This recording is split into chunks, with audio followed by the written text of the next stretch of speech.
Hello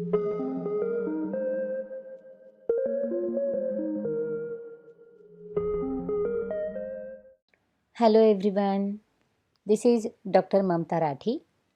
I welcome you all on my YouTube channel Dr. Mamta's Educational Plex. Friends, in this video we will study MCQ questions of financial management. Yes sir, yes students, this is the biggest series of our financial management MCQ type of questions. इस series में मैंने 800 से भी ज़्यादा questions को लाया है जिसको कि आप स्टडी कर सकते हैं और विथ एक्सप्लेनेशन मैंने इन क्वेश्चंस को आपके सामने रखा है. So friends, let us begin with our first series of financial management MCQ type questions. First question, investment is the dash. Net additions made to the nation's capital stocks, person's commitment to buy a flat और house, employment of funds on assets to earn returns, employment of funds on goods and services that are used in production process. Investment का मतलब क्या होता है? Investment का मतलब होता है employment of funds on assets to earn returns. एक इन्वेस्टमेंट जो होती है वो एक मॉनिटरी एसेट होती है जो कि परचेस की जाती है एक आइडिया को लेकर, जिसमें कि हम हमारे जो एसेट है वो हमें इनकम प्रोवाइड करेंगे फ्यूचर में या फिर बाद में जब भी हम उसे सोल्ड कर देंगे हायर प्राइस पे प्रॉफिट के लिए. तो इन्वेस्टमेंट उस चीज़ को कहा जाता है. So option C is the correct answer. Next, financial management is mainly concerned with dash all aspects of acquiring and utilizing financial resources for firm's activities, arrangement of funds, efficient management of every business, profit maximization. Financial management mainly किस चीज़ से concern है? तो financial management जो होती है वो mainly concern होती है हमारी फिनेंशियल रिसोर्सेज जो कि हमारी फर्म की एक्टिविटीज़ को करने के लिए लगती है, और उसमें जो सभी एस्पेक्ट्स आते हैं एक्वायरिंग और यूटिलाइजिंग फिनेंशियल रिसोर्सेज के, उसके साथ. सो ऑप्शन ए जो है वो हमारा करेक्ट आंसर है. फिनेंशियल मैनेजमेंट जो है वो एप्लीकेशन होता है जनरल प्रिंसिपल्स ऑफ मैनेजमेंट का हमारी फिनेंशियल पोजीशंस में एंटरप्राइज की. So option A is the correct answer. Next, the primary goal of the financial management is dash. To maximize the return, to minimize the risk, to maximize the wealth of owners, to maximize profit. Financial management का primary goal क्या होता है? Financial management का primary goal होता है maximise करना wealth को उनकी ओनर्स के, यानी कि सभी बिजनेसेस जो हैं वो एम करते हैं प्रॉफिट मैक्सिमाइजेशन पर, और उनके जो एक्सपेंसेस होते हैं उन्हें मिनिमाइज करने की कोशिश करते हैं, और साथ ही साथ हमारा जो मार्केट शेयर होता है उसे भी मैक्सिमाइज करने की कोशिश करते हैं. सो फिनेंशियल मैनेजमेंट का जो प्राइमरी गोल है वो है option C, to maximize the wealth of owners.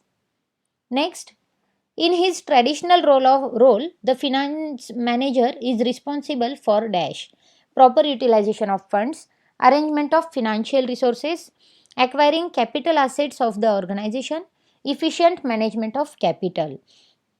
Finance manager की ट्रेडिशनल रोल में वो किस चीज़ के लिए रिस्पॉन्सिबल होता है? तो फिनेंशियल रिसोर्सेज के अरेंजमेंट करने के लिए फिनांस मैनेजर जो है वो ट्रेडिशनली रोल में रिस्पॉन्सिबल होता है. ऑप्शन बी जो है वो हमारा करेक्ट आंसर होगा. फिनेंशियल मैनेजर रिस्पॉन्सिबल होता है हमारी फिनेंशियल हेल्थ के लिए ऑर्गेनाइजेशन की. साथ ही साथ वो प्रोड्यूस करता है फिनेंशियल रिपोर्ट्स को, डायरेक्ट इन्वेस्टमेंट एक्टिविटीज़ को, और डेवलप करता है स्ट्रेटेजीज़ को और प्लान्स को हमारी लॉन्ग टर्म फिनेंशियल गोल के लिए जो कि हमारी ऑर्गेनाइजेशन के लिए बेनिफिशियल होते हैं. So option B is the correct answer. Next, market value of the shares are decided by dash: the respective companies, the investment market, the government, share holders. Shares की मार्केट वैल्यू जो है वो decide की जाती है investment market के थ्रू. Market value जो होती है, मार्केट वैल्यू एक प्राइस होती है एसेट की जो कि फेच होती है मार्केट प्लेस में. So option B is the correct answer. Next, which one of the following is not a money market securities? इनमें से कौन सी मनी मार्केट सिक्योरिटी नहीं है? Treasury bills, national saving certificate, certificate of deposit, commercial paper. National saving certificate जो है वो money market security नहीं है.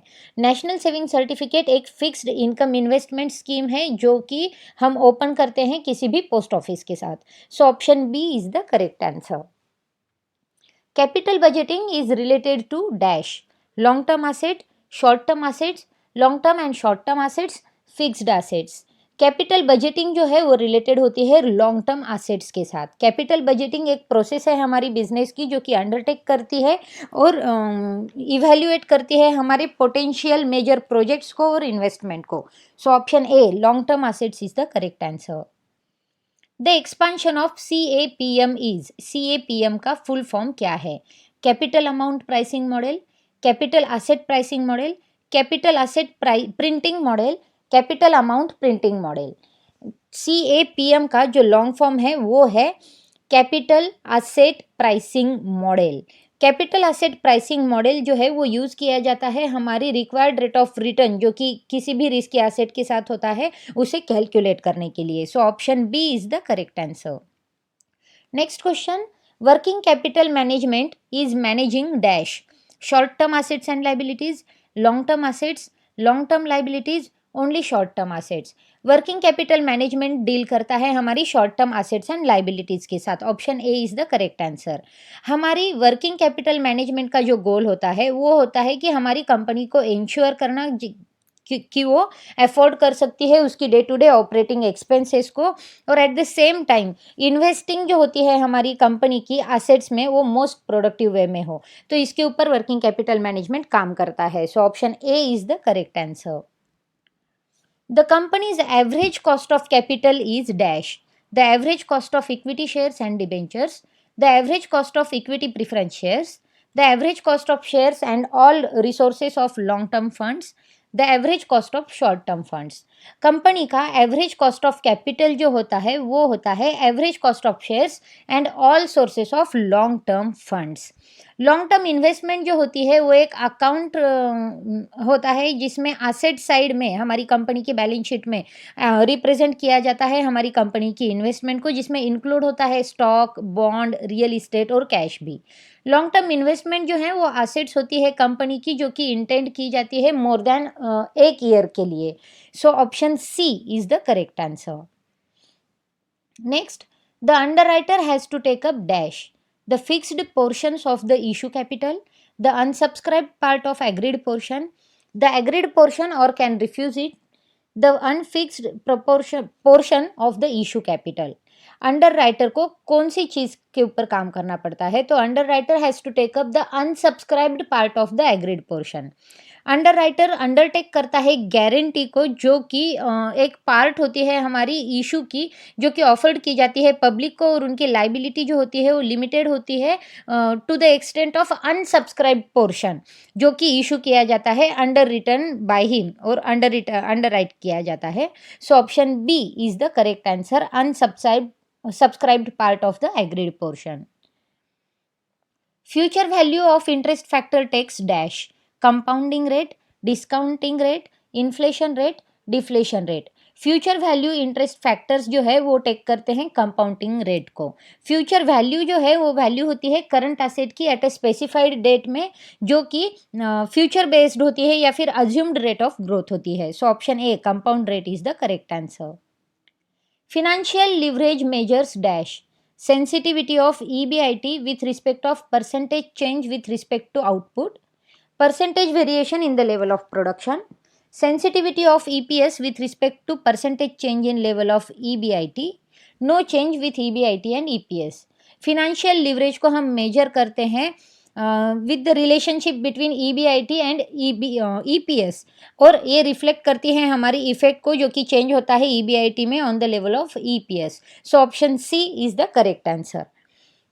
फिनेंशियल लिवरेज जो है वो मेजर करता है हमारी रिस्पॉन्सिवनेस को EPS के जो कि चेंजेस होते हैं जिनमें चेंजेस होते हैं EBIT के, एंड डिफाइन किया जाता है as a percentage change in EPS divided by percentage change in EBIT। इसका अगर हम इक्वेशन बनाए तो वो इस तरह से बनता है इंक्रीज इन EPS और EPS divided by increase in EBIT और EBIT। So option C is the correct answer. Dash are financial assets, bonds, machines, stocks, A and C. Bonds और स्टॉक्स जो हैं वो हमारे फिनेंशियल एसेट्स होते हैं। Financial asset जो हैं वो लिक्विड एसेट होते हैं जो कि जल्द से जल्द वैल्यू फॉर्म कर देते हैं, कॉन्ट्रेक्चुअल राइट या ओनरशिप क्लेम कर सकते हैं। Cash, stock, bonds, mutual funds और बैंक डिपॉजिट जो है वो एग्जाम्पल्स हैं हमारी फिनेंशियल एसेट के। So option D A and C is the correct answer. Present value takes dash, discounting rate, compounding rate, inflation rate, deflation rate. Present value जो है वो डिस्काउंटिंग रेट को टेक करता है। पीवी जो है वो एक करंट वैल्यू होती है फ्यूचर सम ऑफ मनी की या फिर स्ट्रीम ऑफ कैश फ्लोज की, जो कि एक स्पेसिफाइड रेट ऑफ रिटर्न को देता है। So option A discounting rate is the correct answer. Operating leverage measures dash, business risk, financial risk, both risk, production risk. Operating leverage जो है वो बिजनेस रिस्क को मेजर करता है। ऑपरेटिंग लिवरेज मेजर करता है कंपनी के fixed cost as a percentage of its total cost के साथ, और ये यूज होता है इवेल्युएट करने के लिए हमारे ब्रेक इवन पॉइंट को बिजनेस के, एज वेल एज हमारे लाइकली प्रॉफिट लेवल्स को इंडिविजुअल सेल्स के साथ। So option A is the correct answer. An example of a derivative security is dash, a common share of General Motors, a call option on mobile stock, a commodity futures contract, B and C। Derivative security का example कौन सा है? तो derivative security का जो example है वो होता है call option on mobile stock और commodity futures contract. Derivative security जो है एक फिनेंशियल इंस्ट्रूमेंट होता है जिसकी वैल्यू डिपेंड्स होती है हमारी वैल्यू ऑफ अनदर एसेट के साथ। So option D, B and C is the correct answer. Next, financial leverage helps one to estimate dash, business risk, financial risk, both risk, production risk. Financial leverage जो होता है वो किसी को help करता है इस्टीमेट करने के लिए उसकी फिनेंशियल रिस्क को। फिनेंशियल लिवरेज जो कि नॉन, दूसरी वर्ड्स में अगर हम उसे पहचाने तो वो कहा जाता है लिवरेज और ट्रेडिंग ऑन इक्विटी, जो कि रेफर करता है हमारी यूज ऑफ डेप्ट को हमारी एडिशनल एसेट को एक्वायर करने के लिए। So option B, financial risk is the correct answer. Traditional approach confines finance function only to dash funds, raising, mobilizing, utilizing, financing। Traditional approach जो होता है हमारी फिनेंस फंक्शन का वो रिलेट करता है हमारी इनिशियल स्टेजेस में, यानी कि इवोल्यूशन में ड्यूरिंग 1920s टू 1930s में। So according to this approach ये जो स्कोप है फिनांस फंक्शन का वो कन्फाइंड होता है ओनली प्रोक्योरमेंट ऑफ फंड्स को, जो कि नीडेड होते हैं बिजनेस को मोस्ट सुटेबल टर्म्स में। सो यूटिलाइजेशन जो होता है हमारी फंड्स का वो कंसिडर किया जाता है beyond the purview of finance function, और ये माना जाता है कि जो भी डिसीजंस होते हैं रिगार्डिंग एप्लीकेशन ऑफ फंड्स के वो समवेयर टेक किए जाते हैं ऑर्गेनाइजेशन में, और इंस्टीट्यूशंस एंड इंस्ट्रूमेंट्स जो होते हैं रेजिंग फंड्स के लिए वो कंसिडर किए जाते हैं as a part of finance function. So traditional approach जो होता है हमारी फिनांस फंक्शन का वो कन्फाइन करता है रेजिंग ऑफ फंड्स को। Option A is the correct answer. Operating leverage into financial leverage is equal to dash, combined leverage, financial combined leverage, operating combined leverage, fixed leverage। Operating leverage into financial leverage बनता है combined leverage. ये एक distinct type of leverage analysis नहीं है, rather ये एक product of operating leverage and financial leverage है। अब एक जो कंबाइंड लिवरेज होता है वो डिफाइन किया जाता है as a percentage change in EPS for a given percentage change in sales level, और कैलकुलेट किया जाता है अगर उसका इक्वेशन हम बनाएं तो operating leverage into financial leverage is equal to percentage change in EPS divided by percentage change in sales. So option A is the correct answer. Most investors are risk averse, which means dash. They will assume more risk only if they are compensated by higher expected returns. They will always invest in the investment with the lowest possible risk. They will always invest in the investment with the lowest possible risk. They avoid the stock market due to the high degree of risk. Most investors जो हैं वो risk averse होते हैं। इसका मतलब क्या है? इसका मतलब होता है कि वो अवॉइड करते हैं स्टॉक मार्केट को due to high degree of risk. अब एक रिस्क एवर्स इन्वेस्टर जो होता है on the other hand dislike करता है रिस्क को, दस वो हमेशा अवेयर रहता है रिस्क, हाई रिस्क स्टॉक से और इन्वेस्टमेंट से, जो कि प्रिपेयर्ड होते हैं for go higher rate of returns के साथ। So option D is the correct answer. Next, the companies cost of capital is also called as dash, leverage, hurdle rate, risk rate, return rate. Company के cost of capital को ही hurdle rate के नाम से भी जाना जाता है। कंपनी का कॉस्ट ऑफ कैपिटल जो है वो सिंपली एक कॉस्ट ऑफ मनी होता है कंपनी का, जो कि यूज़ किया जाता है फिनेंसिंग के लिए। अगर कंपनी उसकी करंट लाइबिलिटीज़ और लॉन्ग टर्म डेप्ट को यूज़ करती है उसके फिनांस के साथ, इसके ऑपरेशंस के लिए, देन वो यूज़ करती है डेब्ट और कॉस्ट ऑफ कैपिटल को, जो कि usually interest rate on the डेब्ट होता है। तो कॉस्ट ऑफ कैपिटल ही दूसरे मायने में कहा जाता है hurdle rate. So option B is the correct answer. Which of the following would be considered a risk free investment? इनमें से कौन सी रिस्क फ्री इन्वेस्टमेंट कंसिडर की जाती है? Gold, equity in house, high grade corporate bonds, treasury bills. तो इनमें से ट्रेजरी बिल्स जो है वो कंसिडर किए जाते हैं रिस्क फ्री इन्वेस्टमेंट में। Option D is the correct answer. Treasury bill जो है ये एक शॉर्ट टर्म डेब्ट ऑब्लिगेशन है जो कि बैक्ड किया गया है यूएस ट्रेजरी डिपार्टमेंट के साथ, और उसकी मैच्योरिटी जो होती है वो 1 ईयर और लेस में होती है। So option D is the correct answer. Cost of retained earning is equal to dash? Cost of equity, cost of डेब्ट, cost of bank loan, cost of term loans. Cost of retained earnings जो है वो equal होती है cost of equity के साथ। Option A is the correct answer. Cost of retained earning जो है वो अर्निंग्स होती है जो फॉरगॉन की गई होती है शेयर होल्डर्स के थ्रू। इन अदर वर्ड्स अगर हम कहें तो opportunity cost of retained earning जो है वो टेक की जाती है as a cost of retained earnings. So option A is the correct answer. Beta measures the dash? Investment risk rate, financial risk, market and finance risk. Beta measure करती है हमारी market risk को। Beta एक measure है हमारी market को as a whole major करने के लिए, वोलेटिलिटी और सिस्टमैटिक रिस्क या फिर सिक्योरिटी या फिर पोर्टफोलियो को in comparison to the market as a whole. Beta जो है वो यूज किया जाता है कैपिटल आइसेट प्राइसिंग मॉडल में, CAPM में, जो कि कैलकुलेट करता है एक्सपेक्टेड रिटर्न ऑफ असेट को, जो कि बेस्ड होता है इसकी बीटा और एक्सपेक्टेड मार्केट रिटर्न के साथ। So option C market risk is the correct answer. Operating incomes and the discount rate of a particular risk class are the two factors determining dependence hypothesis, traditional view, modern view, independence hypothesis. Operating income and the discount rate of particular risk class, ये जो दो factors है वो determine करते हैं independent hypothesis को। Option D is the correct answer.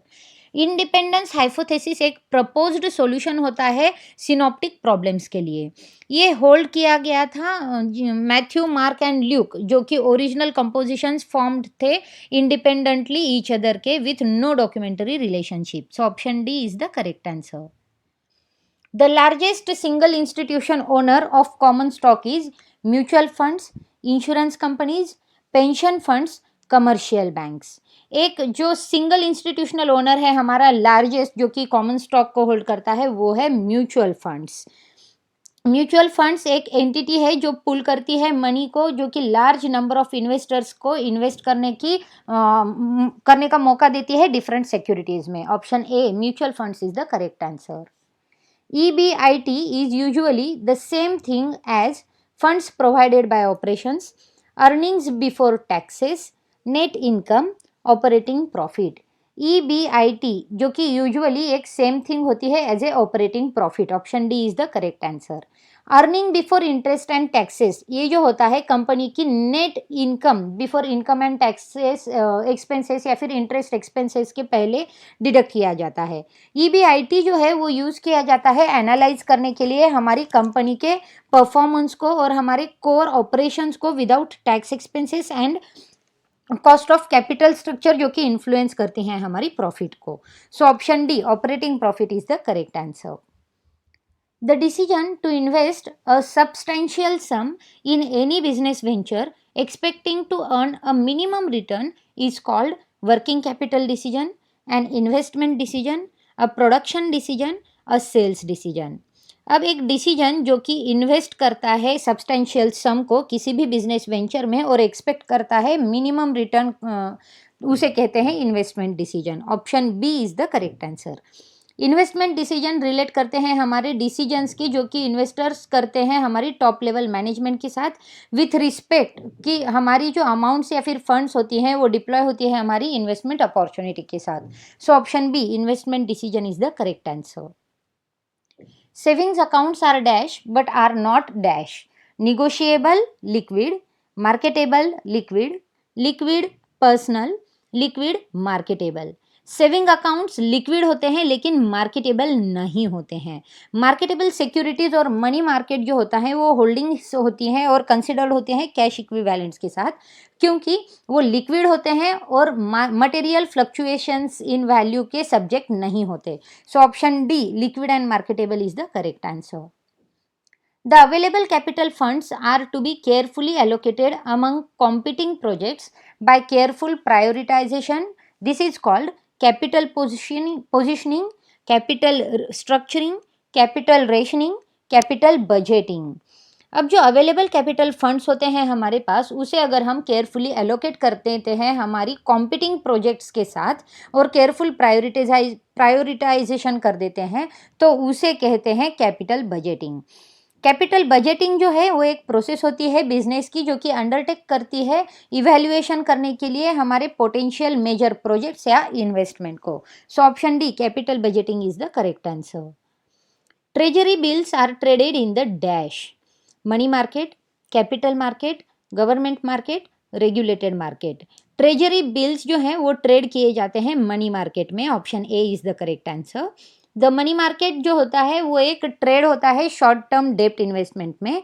Eight wholesale level में ये इन्वॉल्व होता है लार्ज वॉल्यूम ट्रेड्स के साथ बिटवीन इंस्टीट्यूशन एंड ट्रेडर्स में. Option A is the correct answer. The cost of capital of a long-term debt is generally lower than the owned funds, equal to that of owned funds, more or less than owned funds, higher than that of owned funds.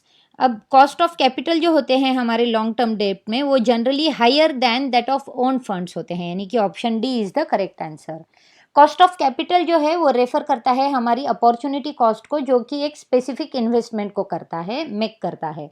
और ये एक rate of return है जो कि देखा जाता है earn करता है putting same money into different investment with equal risk, यानी कि इक्वल रिस्क के साथ डिफरेंट इन्वेस्टमेंट में इसमें मनी पुट की जाती है. Option D is the correct answer.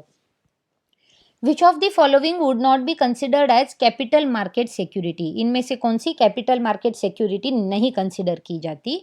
A corporate bond, a common stock, a 6 month treasury bill, a mutual fund share. So option C, a 6 month treasury bill जो है वो consider नहीं की जाती कैपिटल मार्केट सिक्योरिटी की तरह. Treasury bill जो है वो एक शॉर्ट टर्म डेप्ट ऑब्लिगेशन है जो कि बैक्ड किया गया है यूएस ट्रेजरी डिपार्टमेंट के साथ, और ये उसकी जो मैच्योरिटी होती है वो 1 year और लेस में होती है. So option C is the correct answer. Net working capital is the excess of current asset over current liability, net liability, total payable, total liability. Net working capital को अगर हमें कैलकुलेट करना है तो वो होता है excess of current asset over current liabilities. Net working capital जो है वो एक लिक्विडिटी कैलकुलेशन होता है जो कि मेजर करता है हमारी कंपनी की एबिलिटी को, जो कि पे ऑफ करती है हमारी करंट लाइबिलिटीज को विथ करंट असेट के साथ. Option A is the correct answer. The coupon rate is another name for the market interest rate, current yield, stated interest rate, yield to maturity. Coupon rate of interest paid, यानी कि bond issuers यानी कि bond face value के लिए use किया जाता है. ये एक periodic rate of interest paid होता है बॉन्ड इशूअर्स के लिए और इसके परचेसर्स के लिए. So option C, stated interest rate, ये एक अनदर नेम होता है हमारी कूपन रेट के लिए. So option C is the correct answer. Dividends are paid dash, monthly, quarterly, semi annually, yearly. Dividends जो है वो एनुअली पेड किए जाते हैं, yearly is the correct option, option D. Dividend एक पेमेंट होता है जो कि किया जाता है कॉरपोरेशन के थ्रू उसके शेयर होल्डर्स को, और ये एक यूजुअली डिस्ट्रीब्यूशन होता है हमारी प्रॉफिट का. So option D is the correct answer. Long term fund sources are dash, retained earnings, debentures, share capital, all of the above. Long term fund sources जो हैं वो रिटेन्ड अर्निंग्स भी होते हैं, डिबेंचर्स और शेयर कैपिटल भी होते हैं. लॉन्ग और शॉर्ट टर्म फंड जो है वो एक टाइप ऑफ म्यूचुअल फंड है जो कि टेक प्लेस करता है लॉन्ग एंड शॉर्ट पोजीशन के लिए इन्वेस्टमेंट में, जो कि टिपिकली एक स्पेसिफिक मार्केट सेगमेंट से होता है. So option D, all of the above, is the correct answer. If an investor states that Intel is overvalued at 65 times, he is referring to dash, earnings per share, dividend yield, book value, PE ratio. अब एक investor अगर state करता है कि Intel over valued होता है 65 times में, तो वो क्या रेफर करता है? तो वो रेफर करता है पीई रेशो को. प्राइस टू अर्निंग रेशो जो है वो एक रेशो होता है जो वैल्यू करता है हमारी कंपनी को, जो कि मेजर करता है उसकी करंट शेयर प्राइस को रिलेटिवली इट्स पर शेयर अर्निंग्स के साथ। तो प्राइस टू अर्निंग्स रेशो जो है वो भी समटाइम्स नोन किया जाता है प्राइस मल्टीपल और अर्निंग्स मल्टीपल के साथ। So option D PE ratio is the correct answer. When a company uses increased fixed cost for production, this is an example of what type of leverage? Operating leverage, financial leverage, variable cost leverage, combined leverage. जब भी company किसी fixed cost of production, increase fixed cost of production को use करती है तो ये एक example होता है हमारी ऑपरेटिंग लिवरेज का। ऑपरेटिंग लिवरेज एक कॉस्ट अकाउंटिंग फॉर्मूला है जो कि मेजर करता है हमारी डिग्री जो कि हमारी फर्म या फिर प्रोजेक्ट इंक्रीज करती है हमारी ऑपरेटिंग इनकम को बाय इंक्रीजिंग इट्स रेवेन्यू। तो बिजनेस जो कि जनरेट होता है सेल्स के साथ with A high gross margin और लो वेरिएबल कॉस्ट, उसके साथ हाई ऑपरेटिंग लिवरेज होता है। So option A operating leverage is the correct answer. If a preferred stock issue is cumulative, this means dividends are paid at the end of the year. Dividends is legally binding on the corporation. Unpaid dividends will be paid in the future. Unpaid dividends are never repaid. अगर preferred stock issue cumulative है तो इसका मतलब होता है कि unpaid dividends जो है वो पेड किए जाएंगे फ्यूचर में। Option C is the correct answer. Next, when a company uses debt fund in its financial structure, it will lead to change in financial leverage, operating leverage, money market leverage, stock market leverage. जब भी company डेप्ट fund को use करती है इसके financial structure में तो ये lead करती है चेंज इन फिनेंशियल लिवरेज को। Option A is the correct answer. Financial leverage एक अमाउंट होती है डेप्ट की जो कि एंटिटी यूज करती है बाय करने के लिए मोर एसेट्स को। लिवरेज जो है वो एम्प्लॉयड होता है और अवॉइड करता है using too much equity to fund operations में। Option A financial leverage is the correct answer. Which of the following is not a characteristic of investments companies? Pooled investing, diversification, managed portfolios, reduced expenses. तो इनमें से कौन सी characteristic नहीं है investment companies की? तो reduced expenses जो है वो कैरेक्टरिस्टिक नहीं है इन्वेस्टमेंट कंपनीज की। Option D is the correct answer. Short term sources are bank credit, public deposit, commercial papers, all of the above. Short term sources जो हैं वो है कमर्शियल पेपर्स। कमर्शियल पेपर एक मनी मार्केट सिक्योरिटी है जो कि issue या फिर सोल्ड की जाती है लार्ज कॉरपोरेशंस के थ्रू, जो ऑब्टेन करते हैं फंड्स को और शॉर्ट टर्म डेप्ट को मीट करते हैं और ऑब्लिगेशंस जैसे कि पेरोल उसको बैक करते हैं ओनली बैंक और कंपनी के प्रॉमिस को इशू करके, और पे करते हैं फेस अमाउंट को मैच्योरिटी डेट पर स्पेसिफाइड नोट के साथ। So option C commercial papers is a short term sources. Correct answer is option C. A company having easy access to capital market can follow a dash dividend policy: liberal, formal, strict, varying. Company जिसे कि easy access होता है capital markets में वो follow करती है liberal dividend policy को। ये एक पॉलिसी है जो कि डिस्ट्रीब्यूट करती है हमारे मेजर पार्ट ऑफ अर्निंग्स को और उसके शेयर होल्डर्स को डिविडेंड में, डिविडेंड के रूप में, और रिटेन करती है minimum amount as a retained earning. So option A liberal is the correct answer. Fixed cost per unit is dash, does not change with volume of production, be flexible according to the rate of interest, changes according to volume of production, not remains constant. Fixed cost per unit जो है वो change होती है according to volume of production. Fixed cost एक cost होती है जो कि चेंज नहीं होती है विथ इंक्रीज और decrease in the amount of goods and services produced और सोल्ड के साथ, लेकिन वॉल्यूम ऑफ प्रोडक्शन के साथ वो चेंज होता है। So option C is the correct answer.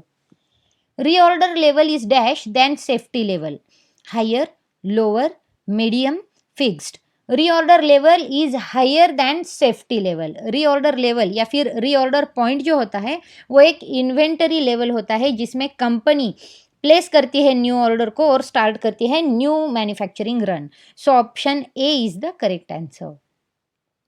Next, the most popular type of investment company is a dash: unit investment trust, mutual fund, closed end investment company, real estate investment fund. Most popular type of investment company जो है वो mutual fund होती है। Mutual fund एक professionally managed investment fund है जो कि पुल करता है मनी को फ्रॉम डिफरेंट या फिर मेनी इन्वेस्टर्स को परचेस करने के लिए सिक्योरिटीज जो कि डिफरेंट लिस्टिंग में आती है। So option be mutual fund is the correct answer. Variable cost in an organization be fixed according to the rate of growth, changes with the volume of production, does not change with the volume of production, remains constant. Variable cost जो होती है organisation की वो change होती है volume of production के साथ। Variable cost एक कॉस्ट होती है जो कि चेंज होती है in relation to variation in the activity. Business में एक्टिविटी एक फ्रिक्वेंटली प्रोडक्शन का वॉल्यूम होता है जो कि सेल्स वॉल्यूम यानी कि अनदर लाइकली ट्रिगरिंग इवेंट होता है। So option B changes with the volume of production is the correct answer. An unmanaged fixed income security portfolio handled by an independent trustee is known as junk bond fund, closed end investment company, unit investment trust, hedge fund। एक अनमैनेज्ड fixed income security portfolio जो कि handle किया जाता है एक independent trustee के through, उसे कहा जाता है हेज फंड। हेज फंड एक इन्वेस्टमेंट फंड है जो कि पुल करता है कैपिटल फ्रॉम एक्रेडिटेड इन्वेस्टर्स या फिर इंस्टीट्यूशनल इन्वेस्टर्स के पास से और इन्वेस्ट करता है वैरायटी ऑफ एसेट्स में, ऑफन कोई कॉम्प्लिकेटेड पोर्टफोलियो कंस्ट्रक्शन में और रिस्क मैनेजमेंट टेक्निक्स में। तो हेज फंड उसे कहा जाता है। Option D is the correct answer. So friends, here we complete our first series of MCQ type of questions of financial management. मैं उम्मीद करती हूँ दोस्तों कि ये सारे क्वेश्चंस विथ एक्सप्लेनेशन आपको समझ आ गए होंगे और आपको बेनिफिशियल साबित होंगे आपकी स्टडीज़ में, आपकी पढ़ाई में। फ्रेंड्स, इन सारे क्वेश्चंस को, इन सारी सीरीज़ को अपने फ्रेंड्स के साथ शेयर करना ना भूलिए। अगर आपने मेरी चैनल को अब तक सब्सक्राइब नहीं किया है तो मेरी चैनल को सब्सक्राइब ज़रूर कीजिए और साथ ही साथ बेल आइकन प्रेस कीजिए ताकि आपको नए वीडियोज़ की लिंक तुरंत मिल सके। सो फ्रेंड्स, हम लोग मिलेंगे हमारी नेक्स्ट सीरीज में बहुत जल्दी। तब तक के लिए keep watching, keep sharing. Thank you.